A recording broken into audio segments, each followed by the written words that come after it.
নিজের সম্মান বাড়াতে চান? তাহলে এই 13টি অভ্যেস আজ থেকেই শুরু করুন।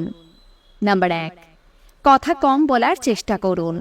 লোকে বেশি কথা বললে বাচাল আখ্যা দিয়ে এড়িয়ে যায়। নাম্বার 2, যার তার কাছে নিজের মনের কথা শেয়ার করবেন না। নিজের সম্পর্কে একজনকে ততটাই জানান যতটা তার জানা প্রয়োজন, বাড়তি বলবেন না। নাম্বার 3, যে সম্মানের যোগ্য তাকে অবশ্যই সম্মান করুন, কারণ সম্মানের বিনিময়েই সম্মান আসে। নাম্বার 4, কেউ যদি তার নিজের ম্যাটারে আপনাকে জড়াতে না চায় তাহলে গায়ে পড়ে সেখানে জড়াবেন না। নাম্বার 5, কোথায় কখন কতটা বলতে হবে সেটা অবশ্যই মাথায় রাখুন। সব আসর সব কথা বলার জন্য উপযুক্ত নয়। নাম্বার 6, কাউকে কথা দিলে কথা রাখুন, কথা রাখতে না পারলে কথা দেবেন না। নাম্বার 7, পরনিন্দা পরচর্চা করা এড়িয়ে চলুন।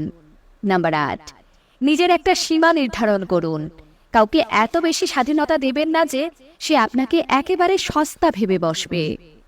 নাম্বার 9, কেউ তার ব্যক্তিগত কোনো কথা শেয়ার করলে তার কথাগুলোকে এদিক ওদিক পরিবেশন না করে ব্যক্তিগত রাখার চেষ্টা করুন। নাম্বার 10, বিনয়ী অবশ্যই হন, কিন্তু তাই বলে সবার সব কথাতে মাথা নাড়াবেন না, নিজের মতামত দিন।